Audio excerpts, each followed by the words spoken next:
আসসালামু আলাইকুম প্রিয় বার্সা ফ্যান্স, প্রিয় কুলার্স। চ্যাম্পিয়ন্স লিগে বার্সার ফিক্সচারটা যতটা এগিয়ে আসছে তত বেশি করে আসলে টেনশনটা বাড়ছে না। মোটেও এই জিনিসটার জন্য নয় যে বার্সেলোনা এবার চ্যাম্পিয়ন্স লিগ ভালো করবে না কিংবা বার্সা ভালো করছে না, অথবা ভালো করলেও বার্সাকে কেন্দ্র করে একটা টেনশন সবসময় থাকে। এই ব্যাপারগুলোকে আমার কাছে মনে হয় বার্সা ফ্যানেরা অন্তত হান্সি ফ্লিক আসার পরে অনেকটুকু পেছনে ফেলে আসতে পেরেছেন। তবে যত বেশি করে হান্সি ফ্লিকের অধীনে বার্সেলোনা ভালো ফুটবল খেলেছে এবং সাম্প্রতিক সময় সত্যিকার অর্থে বেশ ভালো একটা ফেজ কাটিয়েছে, তত বেশি করে প্রত্যাশার পারদ কিন্তু উপরের দিকে উঠছে এবং এই প্রত্যাশার চাপটাই একটা সময় যে বার্সা প্লেয়ারদের জন্য অনেক বড় রকমের চ্যালেঞ্জ হয়ে যায়, সে জিনিসটা মাথায় রেখে বলছি।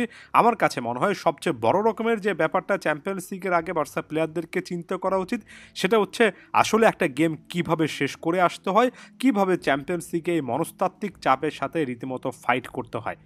বেনফিকার বিপক্ষে সর্বশেষ ম্যাচটার কথা মনে আছে, 5-4 ব্যবধানের অদ্ভুত রে এবং চ্যাম্পিয়ন্স লিগের সাম্প্রতিক ইতিহাসের সবচেয়ে অবিশ্বাস্য রকমের একটা জয় বার্সেলোনা ছিনিয়ে এনেছিল।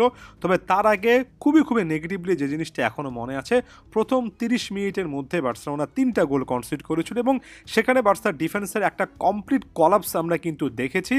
এই কলাপসগুলো ক্ষণে ক্ষণে কিন্তু দেখা গিয়েছে, যেমন লা লিগাতে অ্যাটলেটিকো মাদ্রিদের বিপক্ষে আমরা শুরুর দিকে 2টো গোল কনসিড করেছি এবং এখানে ক্লিয়ার কাটভাবে মনে হয়েছে যে প্রতিপক্ষ যখন আসলেই বার্সার উপর চাপ তৈরি করে ডিফেন্স লাইনটা অনেক সময় একেবারে সুইচ অফ হয়ে যায়।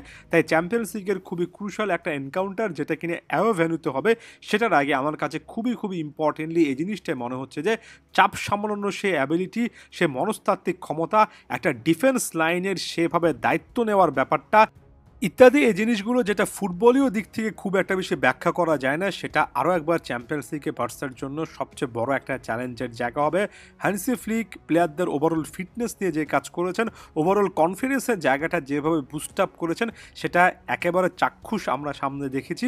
চ্যাম্পিয়ন্স লিগের এমন টাইপের সিচুয়েশানে আসলে মনস্তাত্ত্বিক দিক থেকে মানসিক দিক থেকে বার্সা প্লেয়াররা কতটা দৃঢ়তা দেখাতে পারেন, সেটা নিয়ে কতটুকু কাজ করেছেন, সেটার সবচেয়ে বড় টেস্টামেন্ট, সেটার সবচেয়ে বড় পরীক্ষাটাই কিন্তু আস্তে আস্তে সামনে হবে। চ্যাম্পিয়ন্স লিগ বার্সার প্লেয়ারদের এই পরীক্ষা দেওয়ার সবচেয়ে বড় রকমের একটা সুযোগ।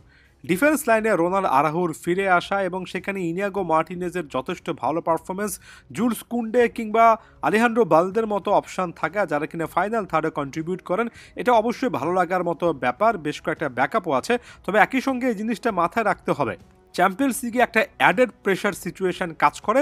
বার্সার এই ডিফেন্স লাইনটা কি আসলেই চ্যাম্পিয়ন্স লিগে অনেক দূর যাওয়ার মতো ডিফেন্স লাইন কিনা, সেটা নিয়ে অনেকেই কিন্তু প্রশ্ন করেন।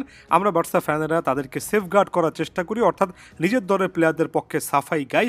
তবে সত্যিকার অর্থে টুর্নামেন্ট যত বেশি করে এগোয়, এটা আরও অনেক বেশি করে প্রমিনেন্ট হয় যে একটা দলের ডিফেন্সই শেষ পর্যন্ত একটা দলকে ট্রফি জেতায় বা ট্রফির কাছাকাছি নিয়ে যায়। তাই বার্সার ডিফেন্স লাইন নিয়ে এখনও যে অনেক কাজ করার সুযোগ আছে, সেটা নিয়ে একেবারে পরিষ্কার ভাষায় কথা বলতে চাই।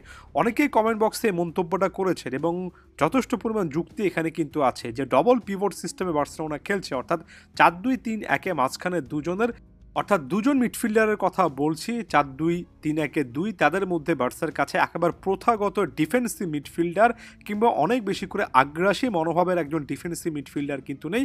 আপনি সেখানে মার্ক কাসাদো বলেন কিংবা ফ্র্যাঙ্কি ডিয়ং বলেন, তাদেরকে যথেষ্ট গিফটেড ফুটবলার মনে হয়, বল পায়ে যথেষ্ট অ্যাবল এবং বল পায়ে আসলে অসাধারণ মানের ফুটবলার মনে হয়। তবে ডিফেন্সিভলি কতটা ডিস্ট্রাকটিভ, আসলে প্রতিপক্ষের আক্রমণটা শুরুতেই নস্যাৎ করে দিতে পারেন কিনা, এমন টাইপের প্রোফাইল কিন্তু মনে হয় না। অনেকে সেন্ট্রাল ডিফেন্সিভ মিডফিল্ডার এই প্রসঙ্গটা নিয়ে আসেন, 4-2-3-1 সিডিএম প্রোফাইলটা আসবে না, 4-3-3 হলে আসতো। তবে মূলত তাদের কথাটা এটাই থাকে যে ডিস্ট্রাকটিভ মনোভাবের একজন ডিফেন্সিভ মিডফিল্ডার হয়তো বার্সার দরকার ছিল। এই ব্যাপারগুলো চ্যাম্পিয়ন্স লিগের মতো নকআউট স্টেজে আরও অনেক বেশি করে ক্রুশাল হবে। একই সঙ্গে ফাইনাল থার্ডে লেভানডফস্কি আসলে গোল মিস করবেন কিনা, সেটাও একটা ভাইটাল পয়েন্ট। সাম্প্রতিক সময়ে গোল যেমন করছেন, মিসও করছেন, এমন টাইপের সিচুয়েশনগুলো দেখছি। একই রকমভাবে বাকি প্লেয়ারদের কথাও ফাইনাল থার্ডে বলতে চাই। আপনি 3টা সুযোগ পেলে সেখান থেকে যদি 2টো কনভার্ট করে আসতে পারেন, সেটা ফার বেটার। 8-10টা সুযোগ পেয়ে খুব একটা বেশি কনভার্ট করতে পারছেন না, সেটার চেয়ে আসলে অনেক অনেক বেটার। এমন টাইপের ক্লিনিক্যাল বা সুযোগ সন্ধানী বার্সাকে আমরা কিন্তু চ্যাম্পিয়ন্স লিগে দেখতে চাই। পুরো ব্যাপারটাকে যদি একেবারে সামারি আকারে বলতে হয়, এখন পর্যন্ত হ্যান্সি ফ্লিকের অধীনে সব দিক থেকে বার্সেলোনা যথেষ্ট এক্সেল করেছে। তবে মূল পরীক্ষাটা হবে চ্যাম্পিয়ন্স লিগ, যেখানে একটা প্রেশার কুকার সিচুয়েশানে আপনাকে পড়তে হবে। অনেক সময় অনেক কিছু আপনার পক্ষে আসবে না, ওই সময়টাতে গেমটা আপনি কিভাবে বের করে আনতে পারবেন, চাপটা কিভাবে সামলাবেন, মনস্তাত্ত্বিক লড়াইটা কিভাবে জিতবেন, সেটাই বার্সেলোনার চ্যাম্পিয়ন্স লিগের ভাগ্যটা আরও একবার নির্ধারণ করে দেবে। আদিওস ভিস্কা এল বার্সা।